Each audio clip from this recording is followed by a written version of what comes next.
Hello. Hey there, Marina. How are How you, you John? doing? Good afternoon for you.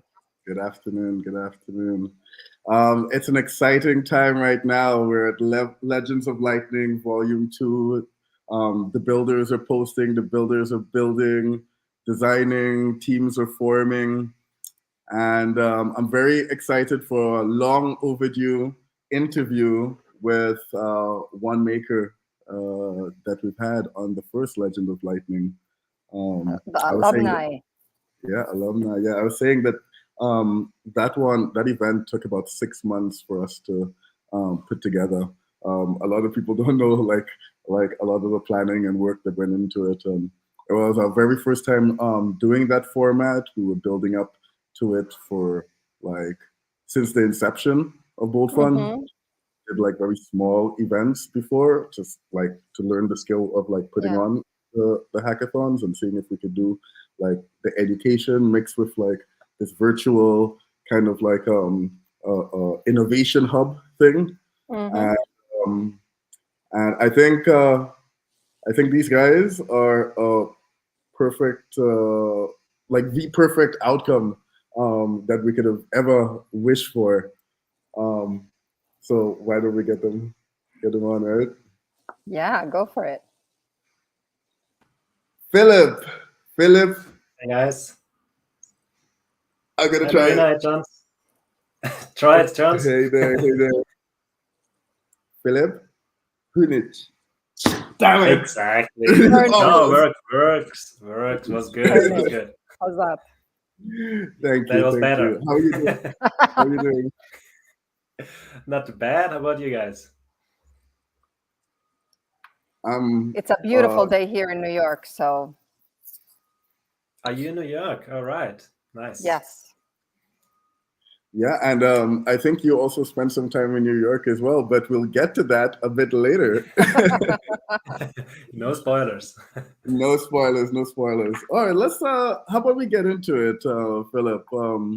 I would love to do like hear about, you know, your journey as a builder. Like, is it something that you like you studied for? Or maybe you could give like a little background on yourself first, and then like we start on that journey from like, you know, where was your point zero besides birth? Wow, You know, point zero. the journey as a builder, the journey as a builder.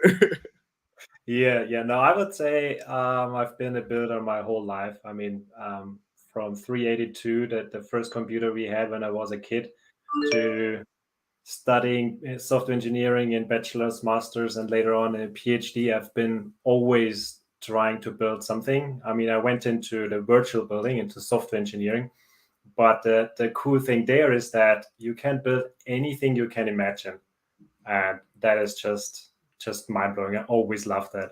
What was your And dissertation about? remember the latest topic before blockchain, which was cloud computing? It was the latest shit back then. I wrote about cloud computing and how to scale efficiently in the cloud. Oh, is there anything that you learned from that? Because a lot of people, actually, most people who go through universities and stuff, they don't actually end up, you know, doing the thing that they studied for, right? Any value? But IT seems to be like a little bit different, you know, like people doing computer science, they typically go into it out, at least back then. I think it's kind of changing now, because back then people who got into like computer science and tech and stuff, they would they'd be passionate about it, right? Um, but now you also get like a trend of people who are, oh, there's lots of money in here, so you know, let me you know, let me apply, and maybe those ones don't stick around. Were you able to apply any of the stuff that you did in the cloud computing world in that research too? A little bit. I mean, it's a big part is distributed system computing, and that was actually also my way how I found Bitcoin. I remember that my brother sent me an email with the title. The subject was "The Future," and in the body was only a link to the Bitcoin wiki about autonomous agents paying each other. And I was studying distributed system technologies back then, and I was like, this is really cool. This is the stuff what we are learning at uni, and it's really applied in a real world use case. It was really cool. That's interesting. You asked me what's my takeaway from university? I would say degrees matter if you need visas. That's my biggest. Yes.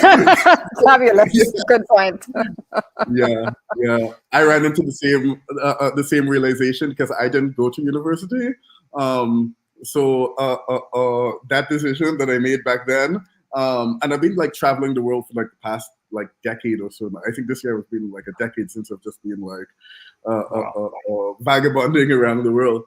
And a few years ago, I was offered a job in Austria, and I'm like, okay, I'm gonna do this, and we're going through the whole process, and it's difficult to prove that you have experience when you're like working for yourself for one. So I've been running like peak shift and about 10 years as well, and yeah, it's like, oh, but if you have a university degree, you get up to 60 points immediately. I'm like, oh, okay, well, maybe I should have done that. Yeah. Yeah, but why did you need those visas and stuff? Like, what were you looking to do? No, I went to Australia after my PhD, and I started a company there. And it took us a very long time to get a real working visa there. And obviously, my degrees helped. But whenever we wanted to sponsor someone else, the first question was always, do you have a degree or at least equivalent work experience you can prove? Otherwise, there's no chance to get you into the country. Yeah, that's Australia tends to be kind of difficult on that front, I think, as well. So nice choice. Yeah. I hear it's beautiful though. It's beautiful. It is. It's a good place, but we left, and now I'm in Austria. Austria, Australia, same, right? Right. Yeah, exactly. Oh, you're in Austria. Oh, that's fantastic. Yeah. Vienna. I love it there. Exactly. I'm in Vienna right now. Oh, awesome. There's a big community of like distributed tech and stuff like that in Austria, I think, as well. And there's a lot of research. Some of the universities there are doing some amazing research on that front as well. Yeah, that's why I stayed here for the PhD. Yeah, the Technical University in Vienna is quite good in this topic. Yeah, nice. Okay, so at what point are we in now? Okay, you maybe some background on like what that first company was that you started. It was a research lab. So we started in 2018. I mean, we started in 2017, but officially started then in 2018.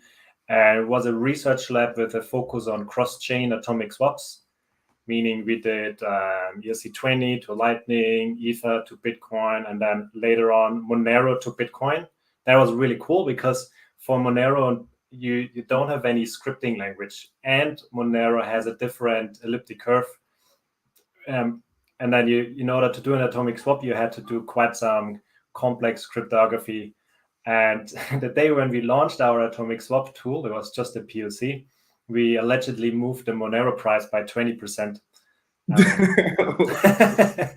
not sure if that was a coincidence. That's a big flex, though. It was more a research lab, so we only built POC and we showed that the stuff works. We didn't build user-facing products. Okay, but POCs for who? Like was it through grants or? Yeah, for mostly from the Web3 world for research grants. Yeah, it's amazing. Like I think one of the challenges that we have in Bitcoin here is that funding is so limited, and for obvious reasons. Of course, in like a Web3 space, everyone's like, "Hey, here's my NFT raising a bunch of capital." A lot of Silicon investor capital is coming in from that, and of course, like ICOs, that was a whole big thing. But like funding we don't have these kind of things in Bitcoin, which is I think partially good. But the thing is that the capital is so limited, right? So a lot of open source work that this kind of research work, it actually happens in Web3 space a lot. So I see some of those things coming into Bitcoin now, like the zero knowledge proofs, for example. That's been something that's been in like those other spaces for so long, and now with the BitVM stuff, it's quite interesting what that can do to make Bitcoin more robust and the application space more robust. All right. So yeah, Marina, you got any questions there for Philipp? Yeah, I wanted to know more of his journey. We were asking a little bit before about, my first memory of money and power, and why do you think you became a Bitcoiner, and did your brother stay a Bitcoiner or not? Yes. Now he's a main Bitcoiner. I wouldn't call it a Bitcoin maxi, but he's a Bitcoiner. I have to say, I only became a Bitcoin maxi during COVID times when my eyes were opened. Before that, I just was in for the tech and I loved playing around with this tech. But now, and I mean, I was in Australia, and I guess the whole world knows how Australia went through the COVID craziness. I'm like, no, we need to fix this. We need to fix the world. And how do you fix the world? You fix the money. Fix the world, fix the money. I love that. I think a lot of things became very clear why these Bitcoin principles are so kind of important and how they go beyond just the tech and the things that we're doing here. It's like living a sovereign life. Why is that important? We actually got to see that right in the open, being self-sustainable and self-sufficient. It also became very important during the time. All right. So, was that research lab like the same people that you're working with now? Like, yeah, because more or less, yeah. Yeah. You started working on something else after that, right? After the research lab? Yeah, so our story was that we started as a research lab and then eventually said that we want to build products for actual users, that people are really using our stuff. And so we started, maybe it was 2020 or something, we're trying out really building user-facing products, and we jumped onto Liquid because we thought that on Liquid you can build DeFi. And we really, really fast learned that there is no one on Liquid. And if you want to onboard someone onto your product on Liquid, you need to onboard them first onto Liquid and then onto your product. And that's just too much of a hurdle for most Bitcoiners because they don't want to leave their safe haven. So it took us a bit before we eventually then only built on Bitcoin, directly on Bitcoin for Bitcoiners. That's interesting. Yeah, I think that's a whole case study of like how not to bootstrap and market your your network or your tool. There's so much potential there, but no, we made all the mistakes. We were like, first build the product and then looked around and asked the users if they like it, instead of going the other way around. Always the same. Okay, so like Liquid didn't work out. So you're doing it on Bitcoin, and it's like immediately Lightning, right? Like, what was that Bitcoin product that you were trying to?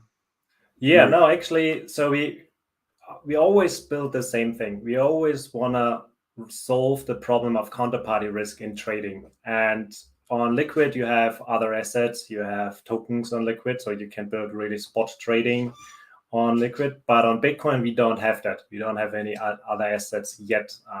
I mean, RTB and Taproot assets are just around the corner. But so far, the only thing what you can build is derivatives. And we thought, hey, that's actually really cool. Derivatives is huge in traditional finance. It's huge in crypto. And with derivatives, you can build a whole financial system from options trading to futures to lending markets to interest markets. It's really cool. And we started with perpetual futures with a project called Ichisats. And we launched Ichisats as an Umbrel app. And Umbrel and Raspberry Blitz and Cloud9, I don't know what other platforms were out there. And we again learned really, really fast that our users are not on this platform or actually we learned that there are not that many users on this platform because it's a niche. You need to be technically capable of setting up your Raspberry Pi and running your node constantly. But yeah, that was our first product. And it was running for quite a while and people were actually using it, but we never had this big growth we were waiting for. why do you think like that growth didn't come then? I mean, there's two sides of this. Like you mentioned on Liquid, you would have to onboard the Bitcoiners onto Liquid and then onto your product and stuff. But there is also an argument to be made that that is a process that you would still have to do for non-Bitcoiners that could also value these tools that you're building, right? Like, what's your perspective of like reaching outside of the Bitcoin? That totally. That's a really good question. So for now, we're really focusing on Bitcoiners because when you trade derivatives on Bitcoin, you settle in Bitcoin. So they are Bitcoin settled, which means you have to denominate at least parts of your assets in Bitcoin already. Otherwise, trading in Bitcoin and increasing your Bitcoin holdings does not really make sense.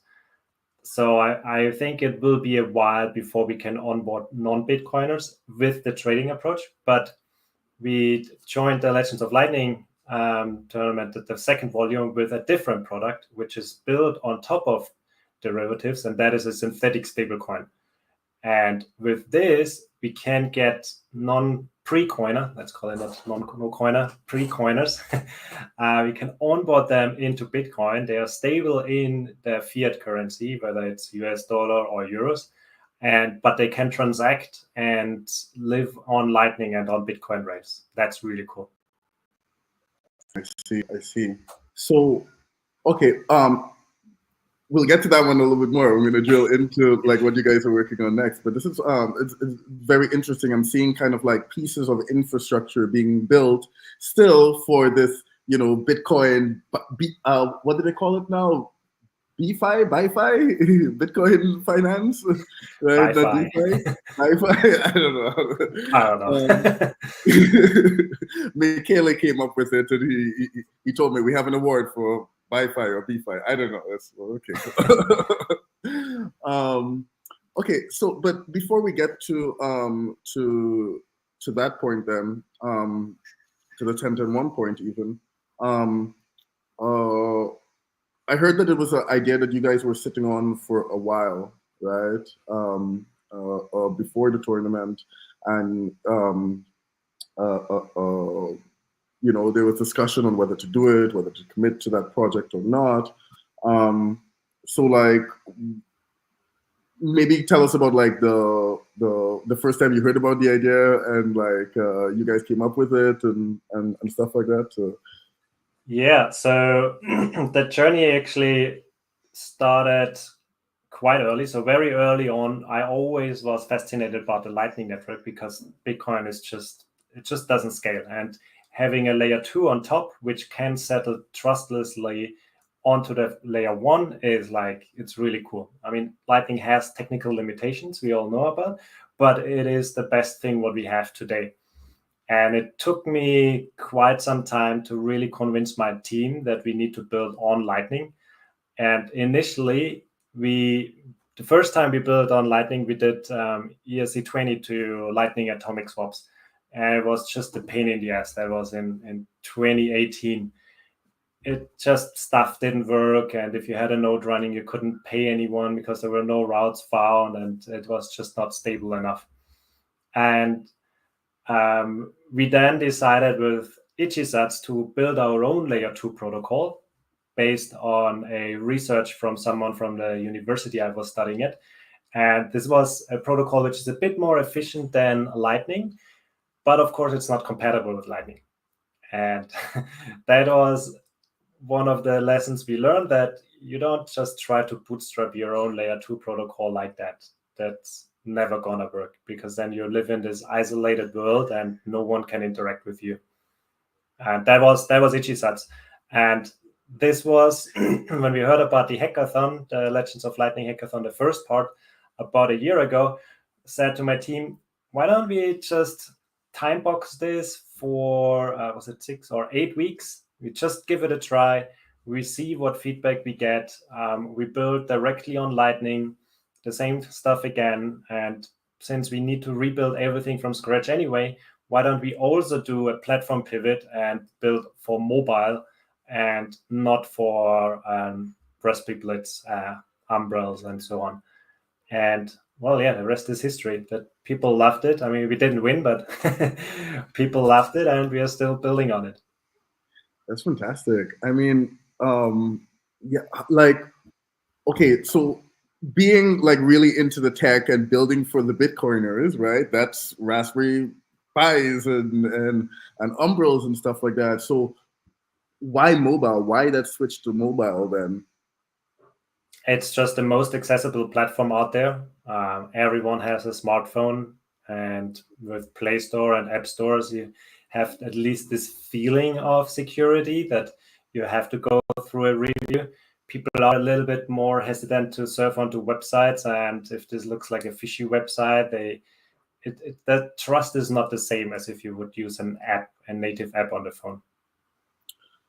So I think it gets kind of interesting here. You see how like on mobile, the stuff that you're doing has definitely more of a potential to kind of like reach a larger mass.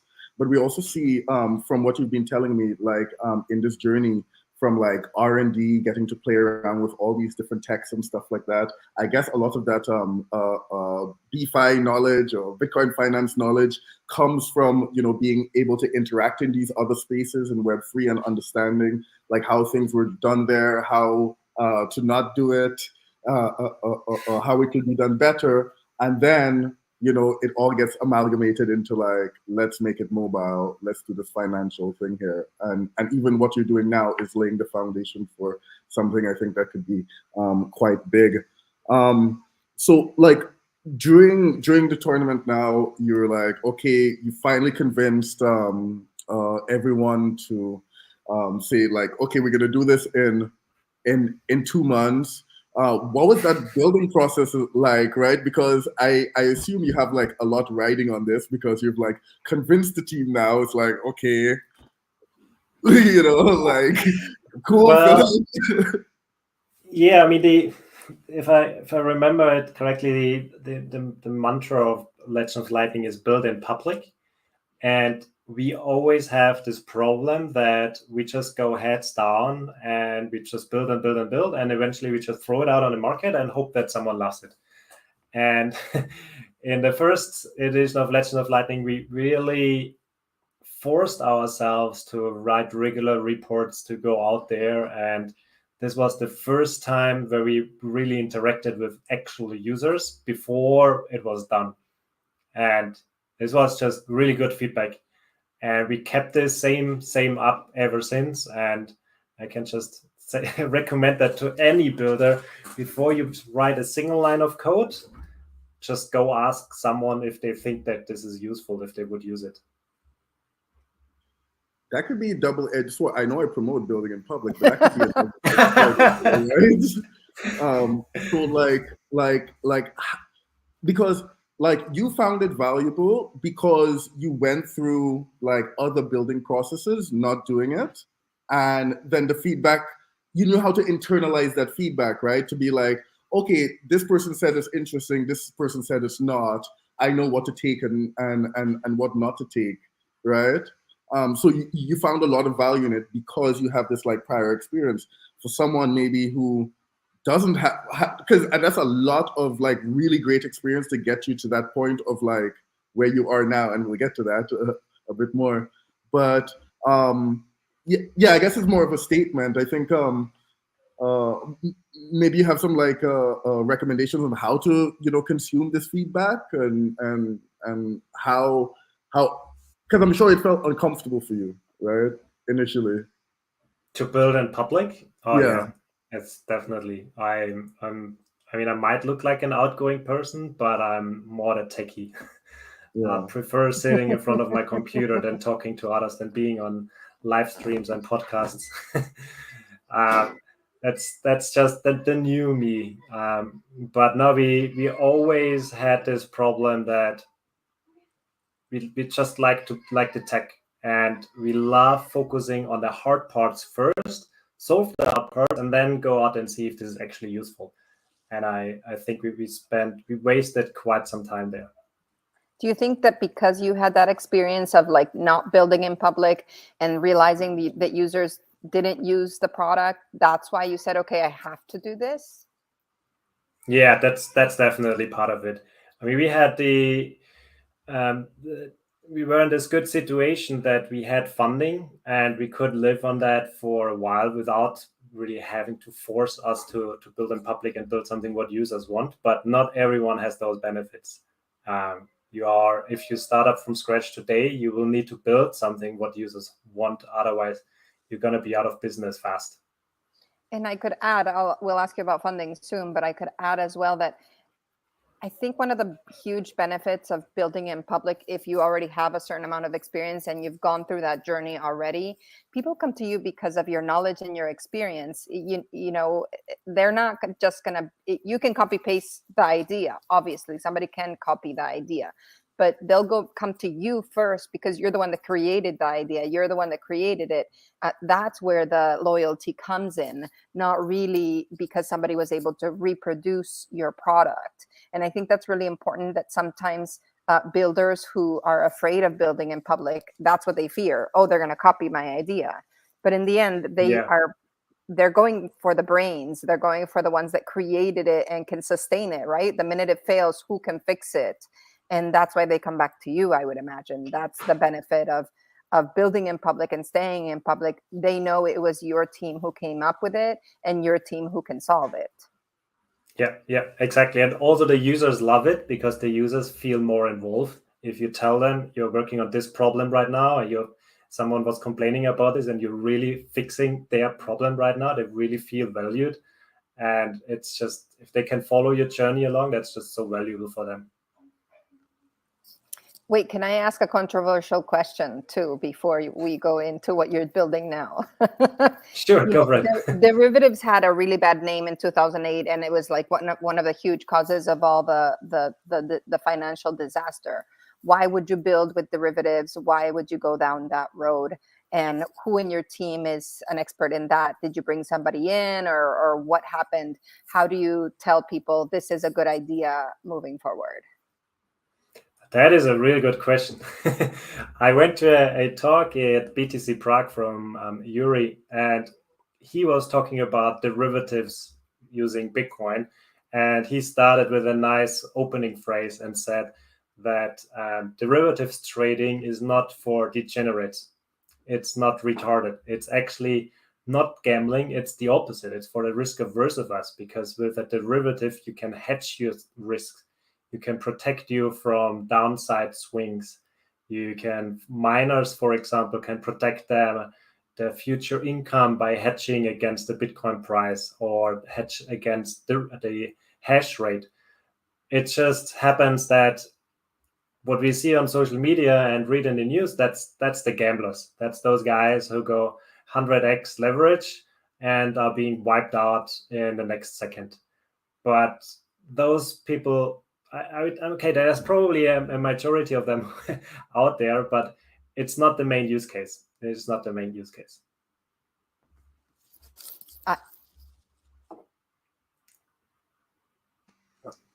You muted, Marina? You're still muted. No. I asked my best. Oh. No.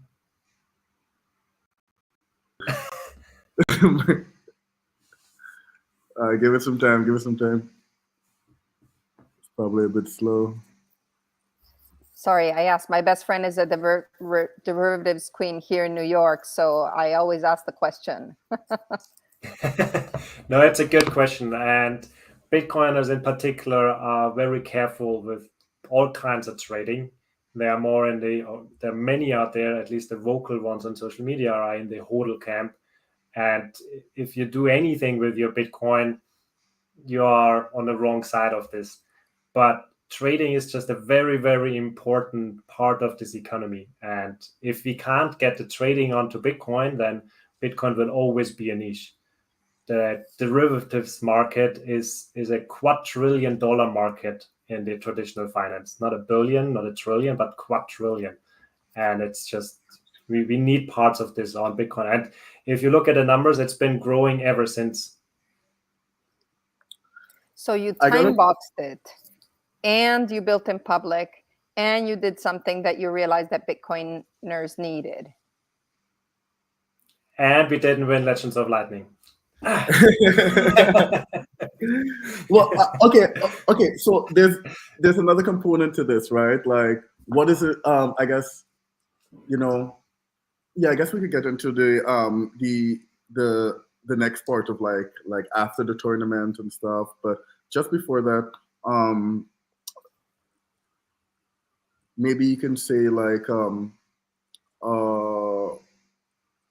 why do you think that this is, and you probably answered it a little bit, but why do you think that this is something that was so important for you to like spend your life's work on right now?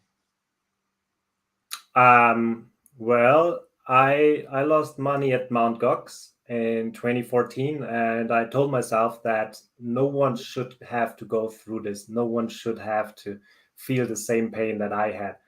But the problem is that today's, if you want to trade, and people do trade, you have to trust the central party. You have to deposit your hard-earned money in someone else's wallet. And I mean, we have seen FTX going down and other exchanges in the past. It's just, Bitcoin was not made for that. Bitcoin was made for self-custody, your keys, your coins, right? But there is no solution out there. And that's why we started in 2018. And that's why we built derivatives trading on Bitcoin, because there needs to be a solution. If people cannot trade without trust, they will just go somewhere else and get burned. And I want to prevent that. I literally got goosebumps when you said that there. That's no, really, that is so powerful, because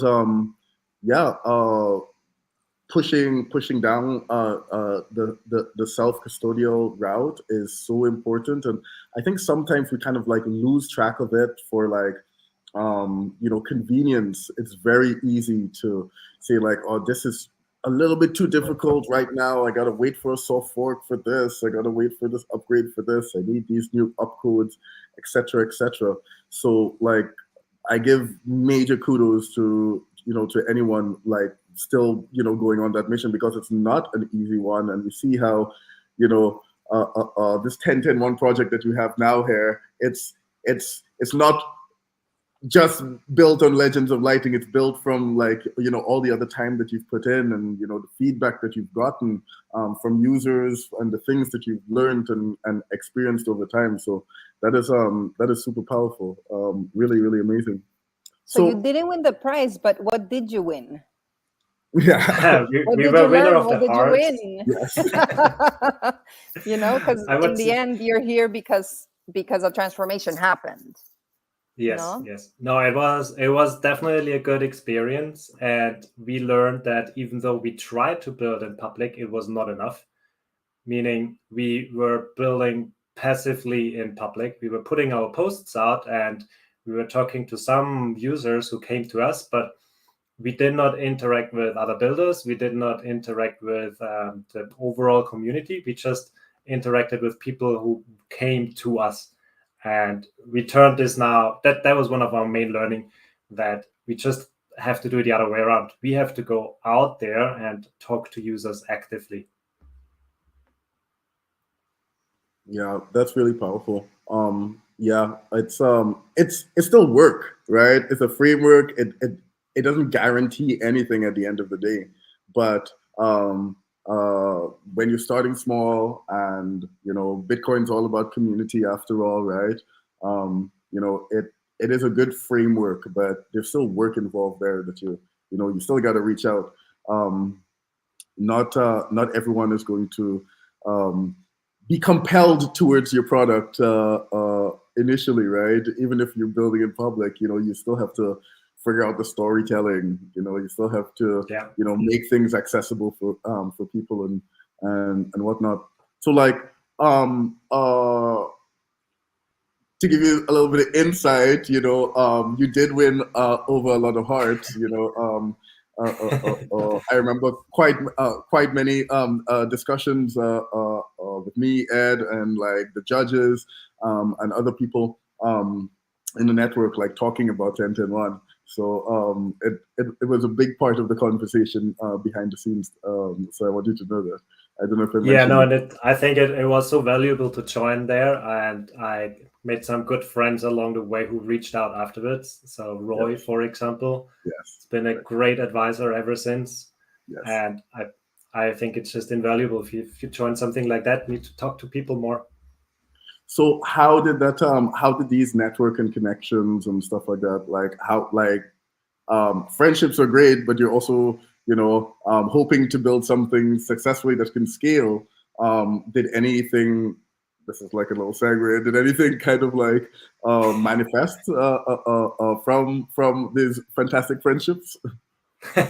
Yes, we were actually approached by Wolf, the Wolf Accelerator from New York, and we were felt quite flattered when they asked us if we want to join their accelerator. Said, I have no idea, I've never done one, so let's do it.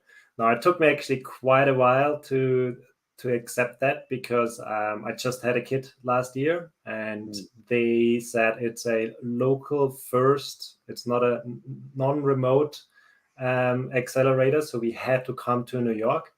So I had to do some work with my boss and convince her that we have to go to New York for 8 weeks, but it worked out, and most of the team were there as well. And 8 weeks in New York, that really pushed us forward. That was a really valuable experience, and we also won the accelerator at the end. So that was really good.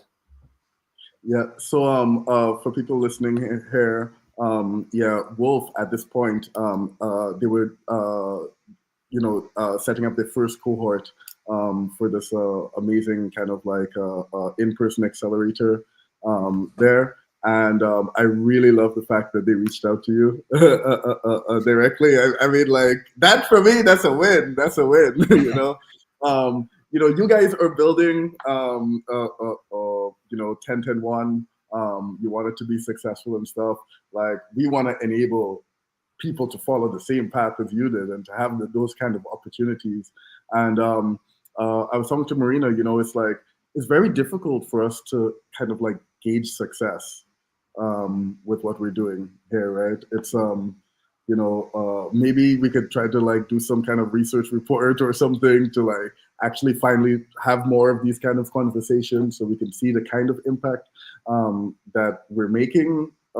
Mostly for marketing, to be honest, we have to like tell this like these kind of stories for other people to maybe help us continue this mission that we're on to enable other people.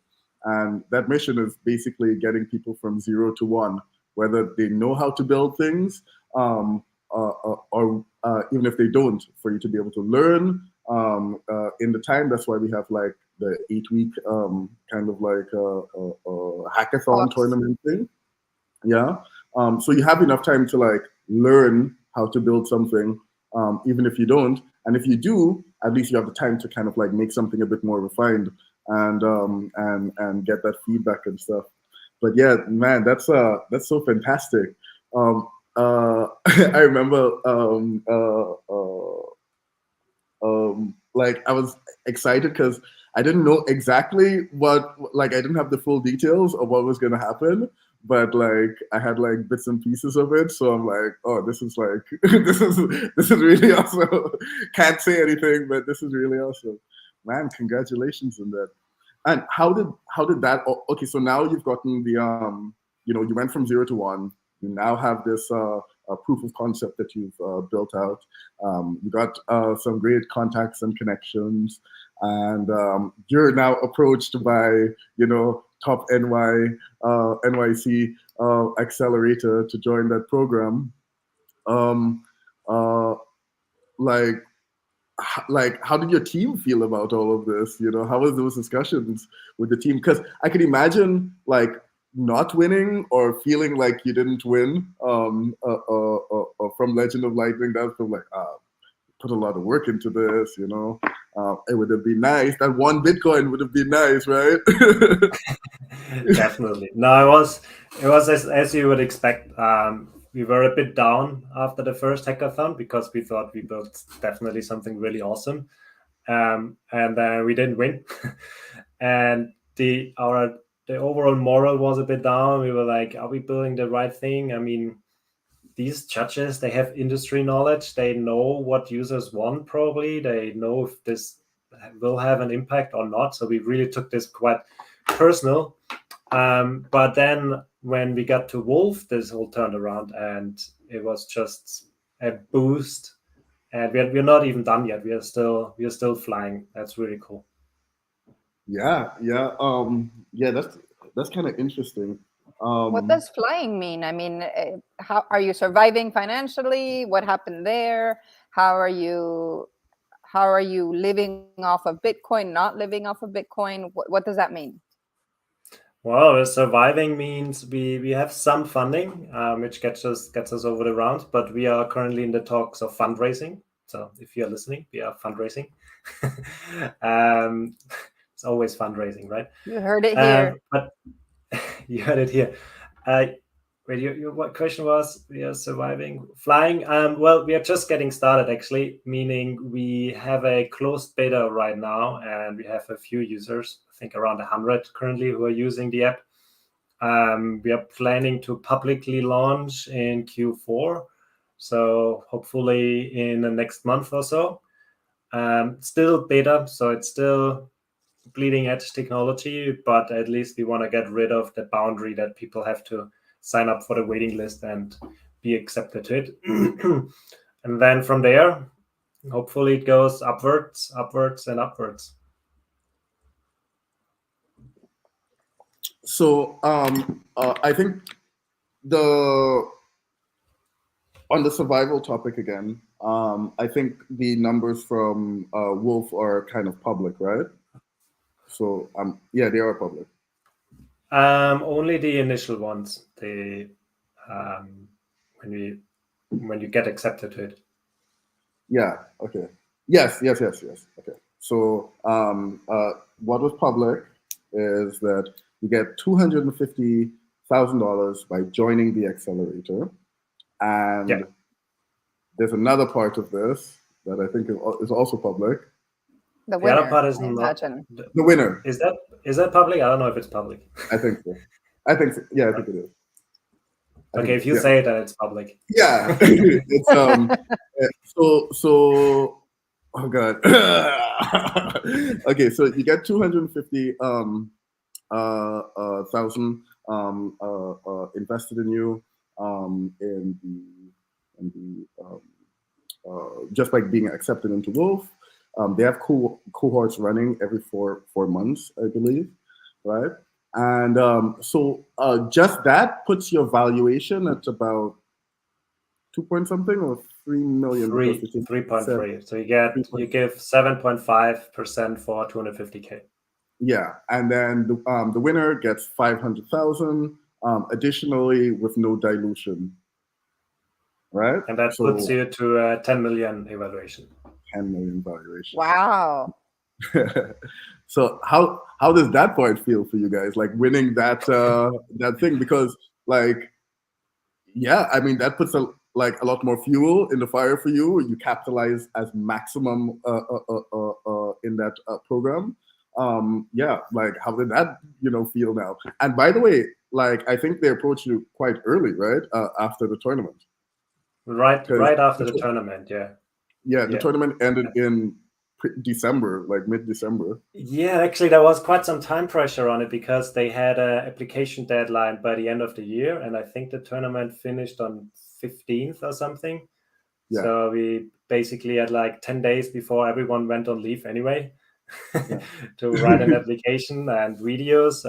But yeah, no, it paid off. Yeah, I think we have great mentors and important people who can support you that are all eyes on the BOLT.FUN tournament, right? And the boxed situation really makes it so that everybody can pay attention to what you're building and how you're building. What are you building today? Because you joined the hackathon again, right? Exactly. Yes. We said we're building on. we're building derivatives on Bitcoin, and our initial use case is trading, meaning you can go leverage long on Bitcoin or leverage short on Bitcoin. But we learned relatively early that it has a cool side effect if you short Bitcoin, and that is you are stable in US dollar terms, meaning in different words that you have a synthetic stable coin on Bitcoin, which is settled in Bitcoin. And with this, you can transact over Lightning. And that's really cool because people always want to be, at least for some time, stable in Bitcoin. I mean, my company is a bit different. We, for example, don't have a bank account. We don't have fiat money. We are just Bitcoin only and stable coins.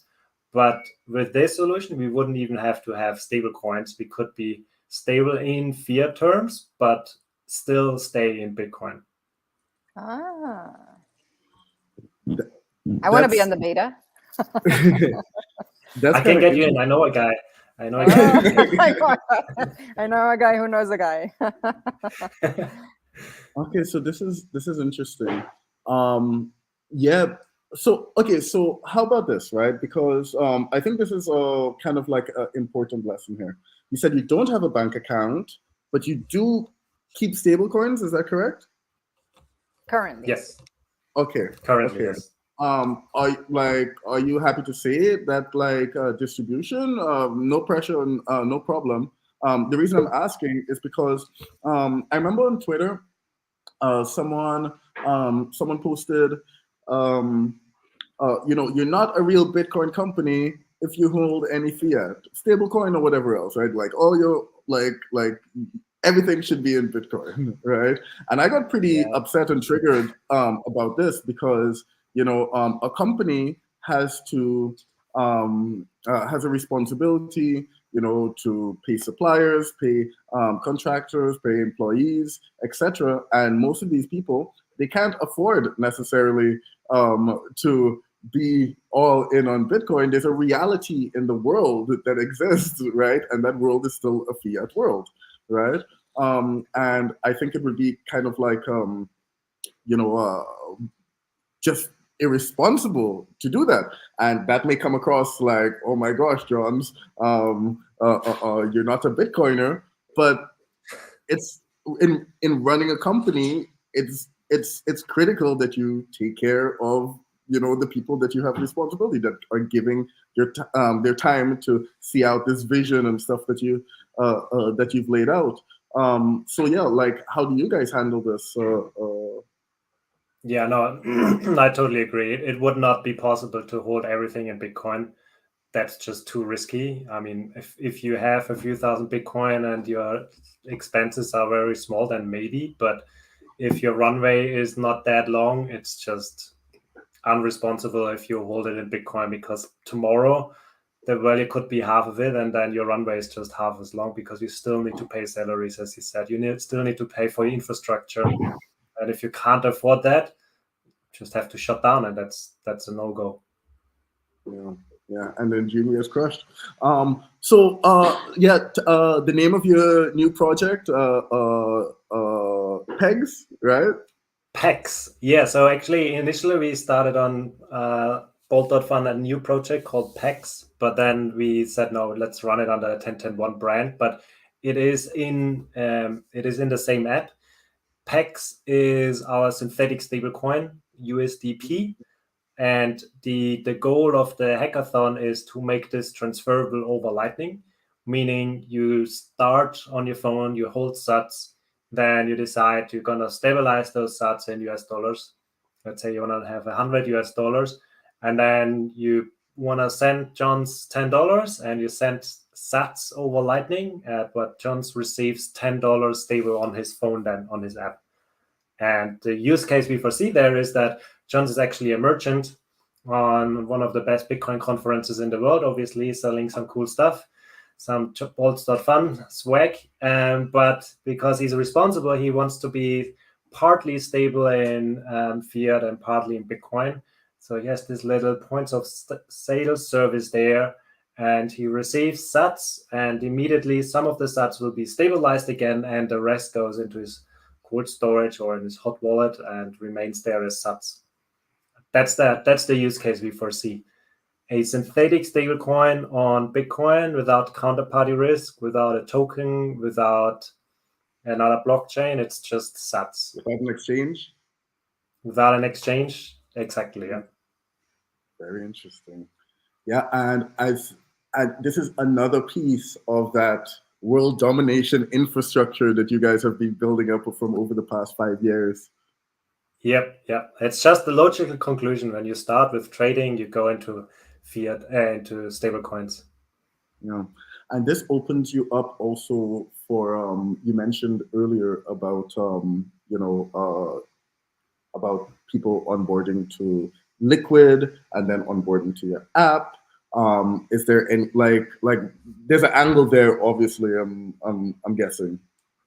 Yeah, so one use case we have in mind is you can use this to orange pill people.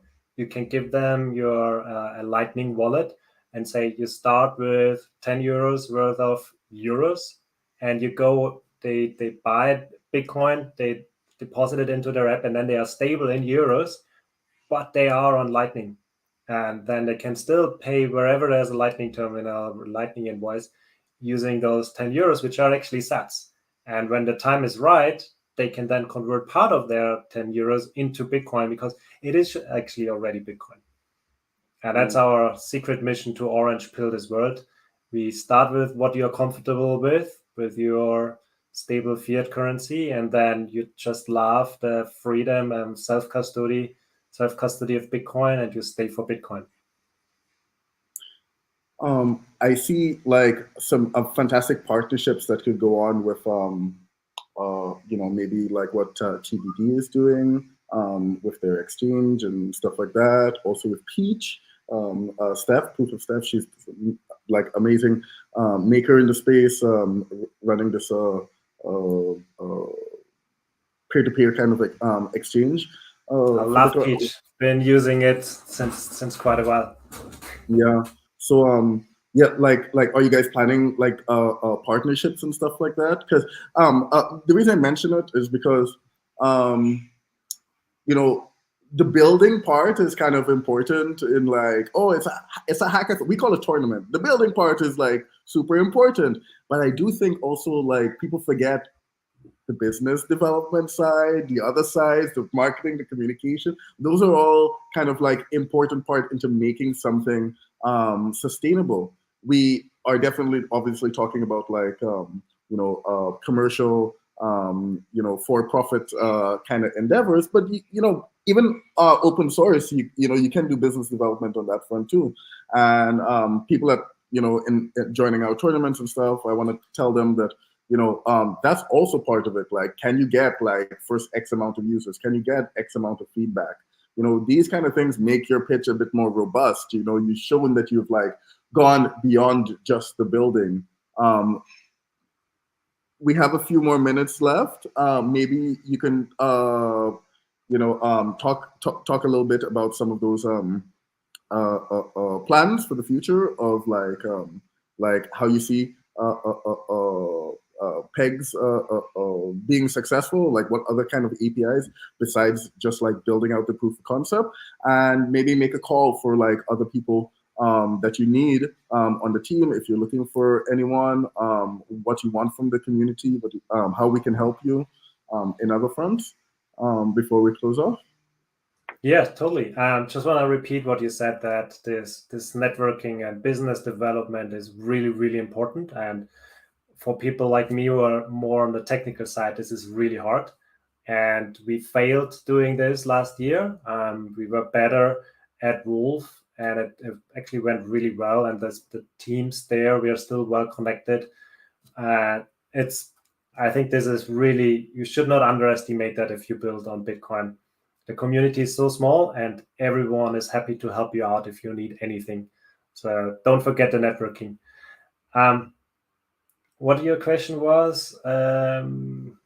What's planned with pegs? Partnerships. What partnerships? Oh yes. So yeah, partnerships. We mentioned it already, Peach. So onboarding would be really cool, but also offboarding.